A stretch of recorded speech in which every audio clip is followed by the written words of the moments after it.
Hey everybody, Adam from Adam's Beer Ventures here. Welcome to the next episode, Summer Beers. We're up here at our summer place off the coast of Maine, Swans Island.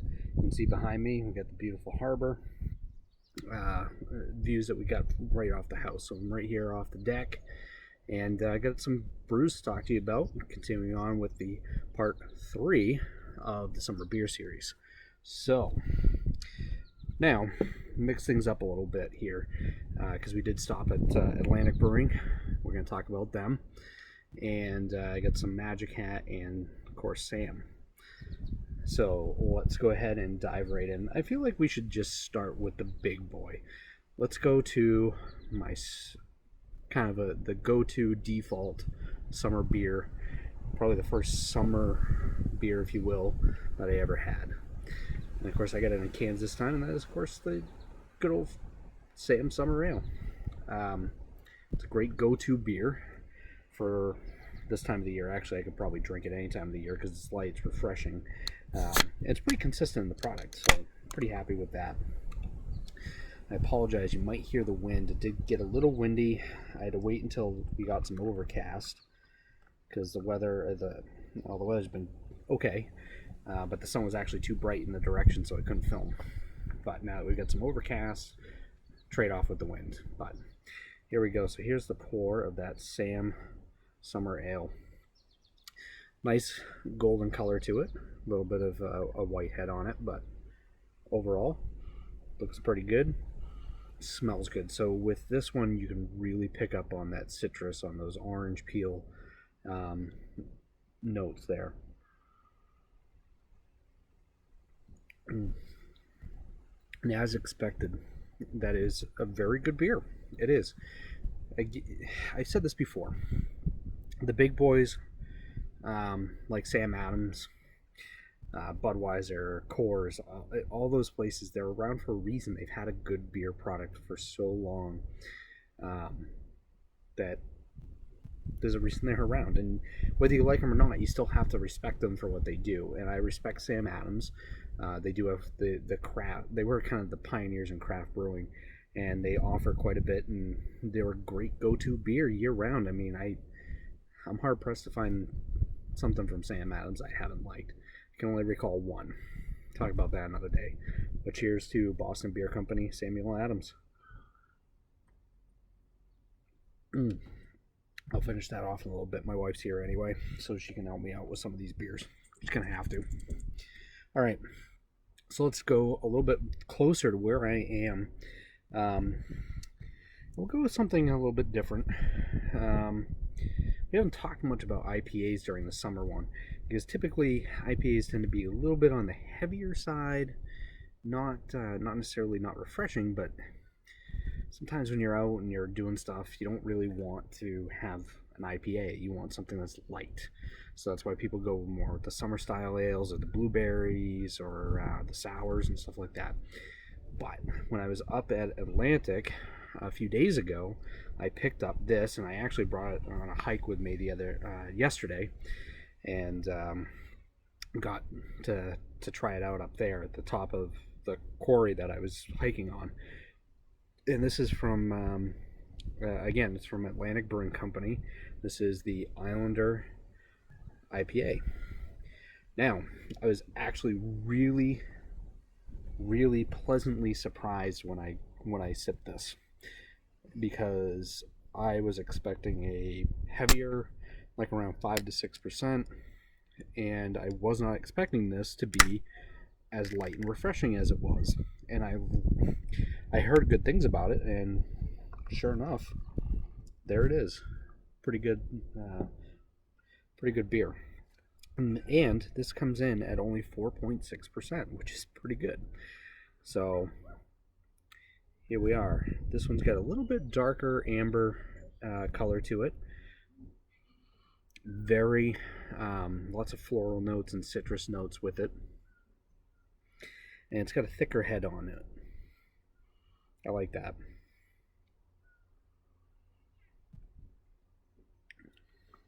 Now, this is where I got surprised. Not only is it lighter and a little bit more refreshing for that summer day, but it's smooth. IPAs aren't always the smoothest beers in the world. Like this just goes down nice and light and easy. Very, very drinkable IPA, easy going, on the lighter side. I really enjoy it myself, personally. And I'm glad I stopped because I could only get this up in this region. I can't get it down in my end of Maine, down in southern Maine.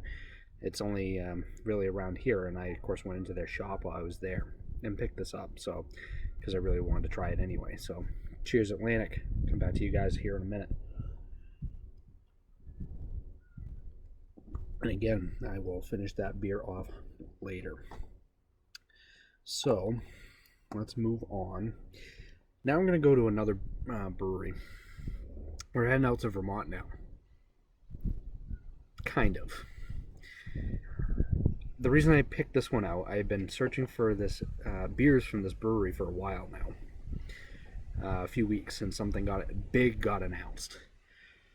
Before I tell you which brewery this is, I gave you kind of a hint as to what brewery this is, but I went up there a few years ago. My wife's friend was getting married. She was in the wedding party. I was bored, so I went up to Burlington, the Burlington area, and did a bunch of brew tours, and this place was so much fun.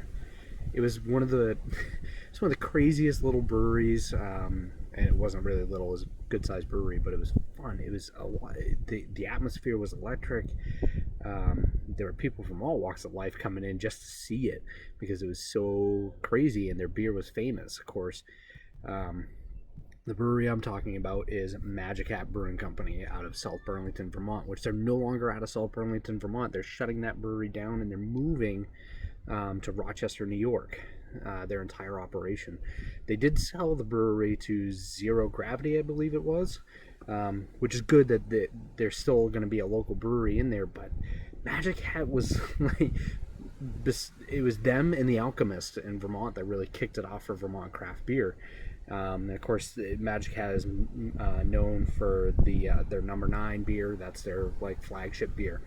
And I couldn't get that, but I did get a pack of their IPA. So continuing with the theme of the IPA thing from Atlantic, let's talk about these two that I got in the pack. And I'll say it before I go on to these.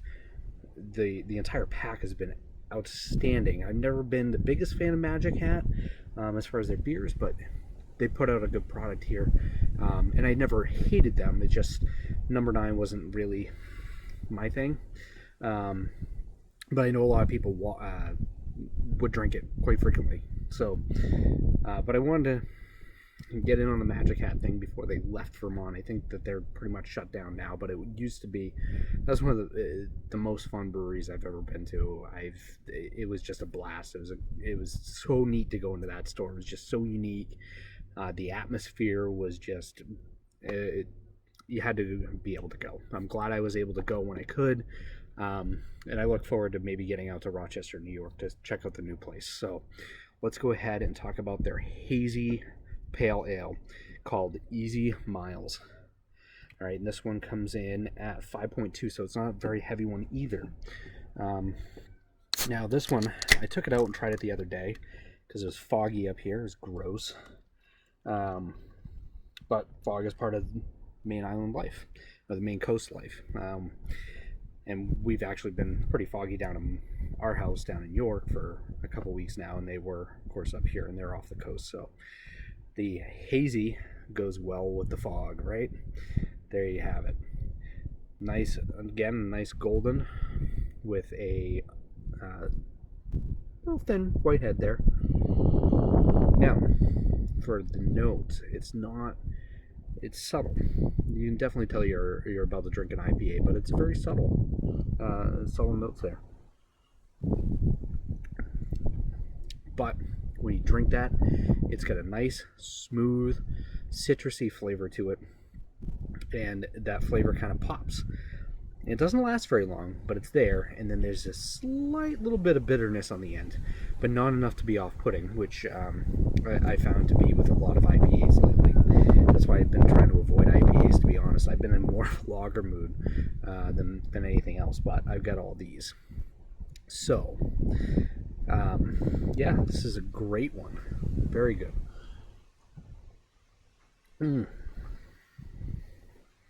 So, cheers to Magic Hat. Um, Great beer. That's an outstanding hazy pale. Very good. Excellent. All right. Moving on to the next one. So, we'll go back to a local here, and we'll keep with the summer theme for now. So I actually just tried this one too. I've never had it before. I've never been able to get it either. I'm too early or too late in the season to be able to get it. But I finally was able to get it, and I am talking about Bar Harbor's Summer Ale from Atlantic Brewing Company. And now, for those of you that don't know, Bar Harbor Brewing Company, or Bar Harbor Brewing, was bought. It was a co-ownership with Atlantic Brewing for many years, and they just merged the two together. So, and Bar Harbor had a lot of signature beers. This was one of them, and they've continued with the recipe. And Atlantic has done a really good job of maintaining that. Very good job. So let's go ahead and give this one a pour. Now, unlike the Sam tends to be hazy. It's got that little cloudiness to it. This one, on the other hand, very clear. That clear yellow, almost nothing for head, and very little carbonation. But you can pick up on some malt. Definitely some citrus. Can't quite pin down exactly what citrus, but it's there. And it's sweet. It's got a sweet taste to it. Unlike, it's not like the Sam Adams Summer Ale. This drinks more like a Budweiser. Honestly, it does. This drinks like a lager, an American-style lager. It's got that sweet taste to it, not a lot of bitterness, and this comes in at what? Let's see. Oh, it doesn't actually say it on their bottles. I'm not sure the ABV or the IBU for that matter, but I will say this though, it is a good beer. I had this with some barbecue the other day over at their little restaurant at the brewery called Mainly Meat. They have two locations, by the way. There's one; they're both in Bar Harbor, but one's on I think it's the west side, and then one's on the eastern side down by the in the downtown area. We were at the other location. It's the original Atlantic location with Mainly Meat Barbecue there. So we were able to go there, brought our dog. Of course, we were on our way through anyway, so we literally pass right by it every time we come up. So had to try this, and this is a delicious summer ale. But it definitely drinks more like a lager. So let's see. We'll go back to Magic Hat. Let's go back to Magic Hat here. All right, let me finish this one off. Cheers. All right, put that aside. Oh, you know what? I just realized there's a beer here that I don't have. I'm gonna have to have somebody go get it here in just a moment. So I'll try to get my kids to go get it. But let's talk about the next Magic Hat one that I have that I found was very delicious out of this pack that I got from them. This one is called Chill Switch. It's a wheat IPA, and this one also was surprising. This one comes in at 6.4%, so this is a bit higher with a 45 IBU.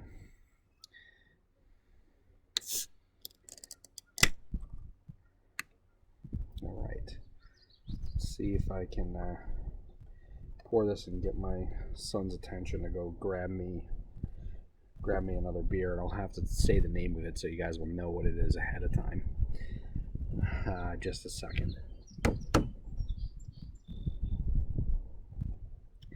He's looking at me funny. It's gonna be good. Grab me Shiner. Perfect. I gotta train my dog to do that, and I'll be all set, right? just have the dog go and do it. She's staring at me right now, so she probably wants to. But let's get back to the beer, and we'll get to the other one there in just a minute. So this is the Chill Switch Wheat IPA, and thank you. And now this one is got a more of an amber hue to it, with a nice head there, not much to it. Now this one is loaded with floral notes, citrus notes. It's very hoppy. But man, that has got some flavor to it. It's like perfectly balanced. It's got that wheat taste to it, but it's got that hoppy IPA to it, and it's just enough of that kick to get you through to the next one. But it's a very flavorful IPA, and again, Magic has never been one of my go-tos. I really enjoyed the brewery. I've never not enjoyed their products, but I've never been like a go-to with them. But these two IPAs that came out from them, excellent, very good. So cheers, Magic Hat. You guys got a couple of good IPAs here. I hope to make it to your new location out in Rochester. Excuse me. All right. Save the rest of that for later. So we got two more. I kind of gave you the hint on this one, so I'm just gonna come right out and do it now. I haven't been able to get this beer in a long time, and I really enjoyed it when I was down in Texas. And I'm glad I was able to find a place up here that actually had it. So when you talk summer beers, of course, how can you leave out southern states? And Texas, of course, is pretty much hot year-round. So why wouldn't you enjoy this beer? And I did when I was down there. I got quite a few of these back when my dad lived in, and stepmother lived just outside of Dallas. And this is kind of like the Texas signature beer, if you will, for them. And of course, I'm talking about Spolzel Brewery's Shiner Bock. This is their go-to flagship beer. This is a delicious beer. And this one is at, how much is this? Oh, this doesn't say either. Huh. Doesn't say the ABV on this one. That's okay. Cheers anyway. Let's go ahead and talk about this one. So, obviously I don't discriminate. Like, you can't be a beer snob with this stuff. Like, you just go out and try everything you can. It's worth it. It's fun. You never know what you're going to find out that you like and what you don't like. And sometimes craft breweries don't put out great stuff. And sometimes the big boys put out awesome stuff, and then and it goes back and forth. So just try the new beer. That's the whole point of Adam's Beer Ventures, right? Is to encourage you guys to go out and do that, and that's why I talk about this stuff. So let's take a look at this one now. This one's definitely a darker reddish amber in color, almost brown, with almost no head. You kind of can't see it just because of the camera angle, but it's got a little bit of an off-white head there. Now, you can definitely pick up on the malt. It is a bock, so it's definitely on the heavier side. It's more into the brown ale, red ale family, which is fine. I like that stuff. And if you've been watching my what I have, I'm not a huge fan of those things. I'll drink them, but there are some that stand out, and I do enjoy this one. This bock is delicious. Malty, sweet, and fortunately this one wasn't chilled quite to the temperature I wanted it to, because I just put it in a few hours ago, so it wasn't quite there yet. But it is a good beer. It's a good solid beer, and if you're down in Texas, it's like Yingling in Pennsylvania. You gotta go get Yingling in Pennsylvania, and if you're in Texas, you gotta get Shiner, right? If you're in Boston, you gotta have a Sam Adams, right? Or Harpoon. If you're in Maine, you gotta have Shipyard, something like that. So that's why I kind of like this one, because it's that level between the micro craft versus the macro. It's kind of in that in-between brewery where it's not huge, but they're not small either. So cheers to Spolzel Brewing. I think I said that right. That's my New England side coming out. You Texans that may be watching can correct me and tell me the proper pronunciation of that. So cheers. Plus, technically, my brother's a Texan because he was born in Texas. So you know, he can't drink yet. He's got quite a few years before he can do that. But yeah, gotta love the Texas beers. And Texas beers on a cold day.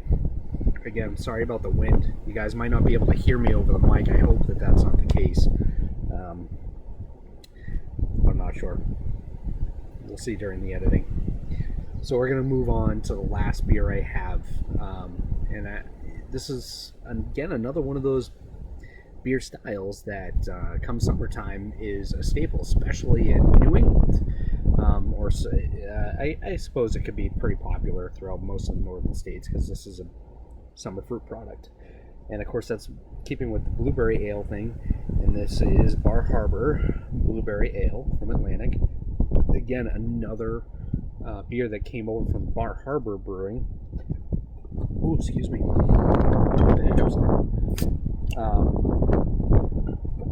Now this one's available year round. It's an excellent brew. Very popular. Maybe not as popular as the Sea Dog one, or Sebago, or any of those breweries in these areas, but it's still a very good one. And I can get this down at my house, but of course I picked it up while I was here because support the locals. But here we go. Now this one, the last ones we talked about, there's a couple that actually had the actual, like, almost purple color to it, right? The actual fleshy color of the blueberries, because blueberries on the outside are actually more purple than they are blue, at least the wild ones. And this one doesn't have that. This one's got more of that golden, darker golden, almost amber color. And of course you can smell those blueberries. Now, for a blueberry beer, this one's on the sweeter side. So wild blueberries tend to be more on the bitter side, which is why they go well with beer, because it adds to that bitterness and can sometimes bring up that IBU just a little bit. But depending upon what type of blueberry you use, and if you use sugar in the or add sugars to the fermentation process, or other methods of getting that sweetness up, will depend on what kind of flavor profile you get. This one is a little on the sweeter side. I don't believe that they use anything to boost the sweetness. I think it's the type of blueberries they probably use. They probably use more of a commercial style, which is fine because it's probably locally grown. Most likely, I would imagine it is, or somewhere locally sourced. When I say local, I mean like New England area, Northeast. So it's probably commercial. And for those that didn't watch part 2, when it comes to blueberries, there's a difference. So you have your wild blueberries, which tend to be about that big, and then you have your wild ones, which tend to be about that big, and they're definitely more bitter when they're wild. And it's got a different fleshy texture to it, just because it's smaller. It's a little bit, I don't want to say harder, but it kind of is. But it's definitely, I think it's better personally. I mean, I like the bitter flavors anyway. So cheers, Atlantic Brewing. I've got 3-year beers down here. And their blueberry is a solid go-to beer. So that's what I have for you guys. I think the rain's coming in, so we're going to cut this short here. Thank you everybody for viewing all these Talking Beer episodes. This is the final episode that I'm going to do for now. Now that COVID's kind of, we're in the summer flux here, so we don't know what the COVID thing is going to do. And we're trying to get back into the breweries to start the professional productions, whereas these kind of amateur productions were just to get some of the content out to you guys and get you to know us. Not just me, because there is more behind the scenes. My wife and my brother are huge behind the scenes, and we got a video that's coming along soon. COVID's kind of delayed a few things for multiple reasons, but we're working on it. You guys will see that soon, and as soon as it's posted, I'll get it out to you. So thank you to all of my fans for your support and continued support. If you like this video, please click like, hit subscribe. You can follow me on all the forms of social media: Facebook, Instagram, Twitter. I don't post up much on Twitter, but it's there. And of course Untapped, and I might have a couple other smaller social media things coming out soon. We'll see how that goes. But please follow me on those. If you like the stuff, please subscribe, and there'll be more content coming out soon. But this is the last Talking Beer episode we're going to do for now. We'll see if we do a season 2. Who knows? We'll see how things go. But thank you all. And go out there, have adventures, try new things. It's what this is all about. Go try your own stuff. Let me know what you like. Send me a message, send me a comment, whatever you want to do. And please drink responsibly. Stay safe, stay healthy. Cheers.